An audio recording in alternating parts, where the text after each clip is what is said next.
E aí, vamos ler juntos? Discipulado começa com Contemplação, Samuel Whitefield, capítulo 21. Contemplamos a Deus na oração. Se quer conhecer alguém, tem que falar com ele. Você não pode esperar conhecer uma pessoa profundamente se apenas ler sobre ela ou confiar em terceiros para descrevê-la para você. Deus nos deu sua palavra como material de conversação com ele. E falá-la de volta a ele é uma das melhores maneiras de envolver-se em oração. Quando dedica tempo a essa atividade, você pode ou não sentir fortemente a presença de Deus. Mas ainda assim, sabemos que Ele nos deu seu próprio Espírito, o que significa que Ele está presente em nós, mesmo quando não o sentimos.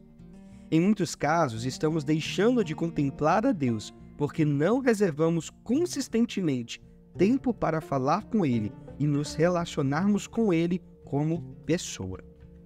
Muitas pessoas pensam que você contempla a Deus em oração, pedindo a Ele que se revele e esperando que algo espetacular aconteça.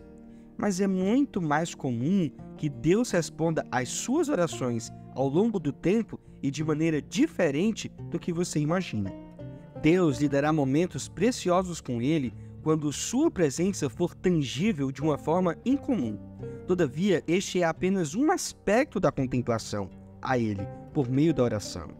Esta produz mais frutos quando separamos continuamente um momento para falar com Deus ao longo do tempo. Alguns abordam a oração como uma forma de fazer as coisas, mas ela não é funcional, e sim relacional. A oração é uma das ferramentas que o Senhor usa para estabelecer um relacionamento conosco. Deus quer que conversemos com Ele, e ao fazermos, Ele gerará uma transformação substancial ao longo do tempo. Talvez o maior desafio que enfrentamos na oração seja a nossa capacidade de atenção limitada. Acostumamos-nos a interrupções e a distrações quase constantes e há pouca resistência a elas. Podemos estar em uma conversa íntima com um amigo e, em um segundo, estar lendo e respondendo a um alerta sobre um assunto completamente diferente.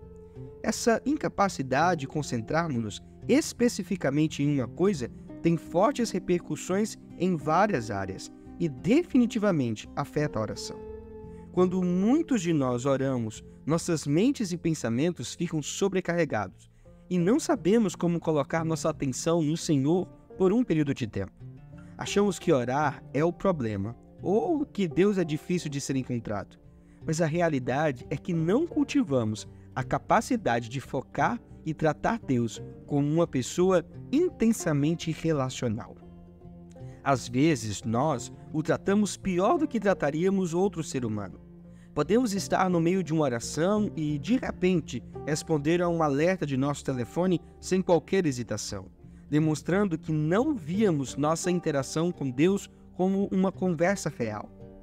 Ele é muito bondoso, porém, esses hábitos nos roubam da verdadeira comunhão na oração.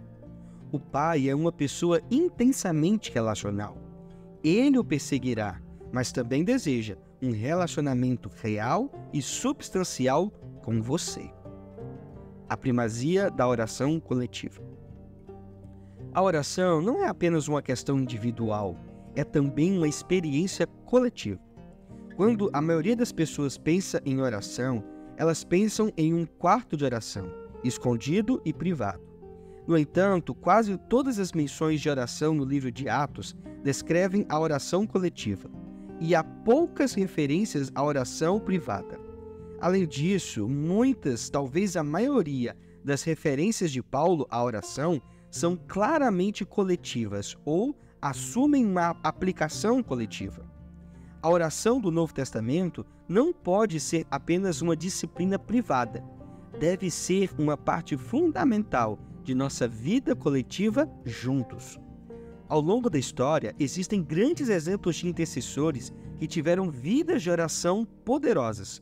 No entanto, se nos basearmos nas Escrituras como nosso único guia, encontraremos mais ênfase na oração coletiva do que na individual.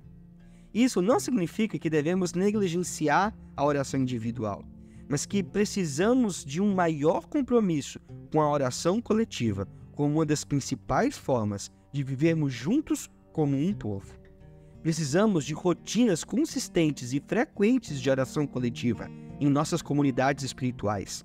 Ao nos reunirmos e falarmos com Deus como um povo, Ele se revelará a nós. A transformação é súbita e gradual. A transformação na vida cristã é uma combinação de momentos súbitos em que Deus faz algo que só Ele pode fazer, e longos períodos de tempo em que Deus nos transforma por meio de nossa própria participação com seu poder. Por exemplo, nascemos de novo no momento em que Deus nos dá o seu Espírito. A obra de Deus naquele momento produz uma transformação radical, mas também põe em movimento um processo de crescimento e transformação que requer a participação humana e se desenvolve ao longo do tempo.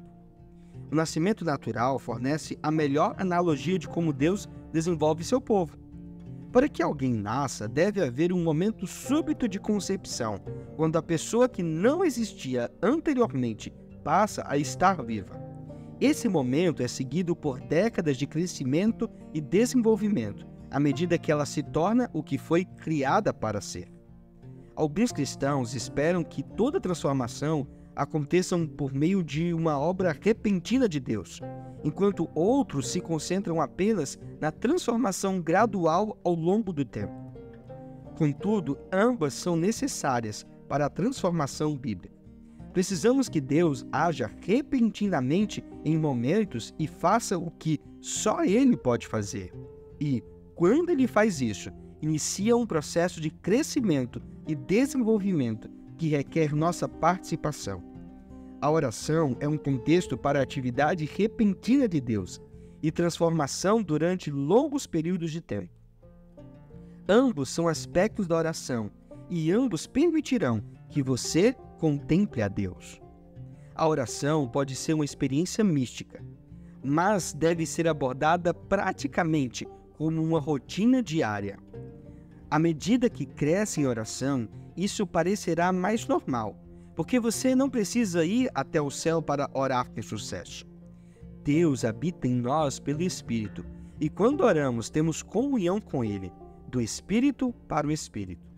Não precisamos saber palavras secretas que mudarão repentinamente nossa vida de oração. Se não sabemos como orar, podemos ter certeza de que o Espírito nos ajuda a fazê-lo e compensa o que nos falta.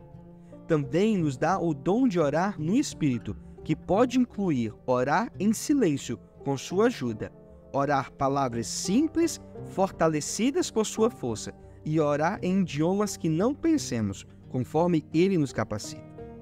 Existem vários passos que podemos tomar que nos ajuda a contemplar a Deus em oração ao longo do tempo. 1. Aborde a oração como uma conversa e não apenas como uma lista de pedidos. 2. Ore a Bíblia e transforme-a em conversa. 3.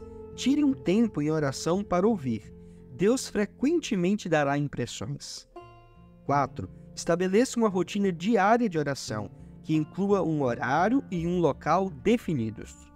5. Ao longo do dia, reserve pausas para a oração e aproveite os breves momentos ao longo do dia para falar com o Senhor. 6.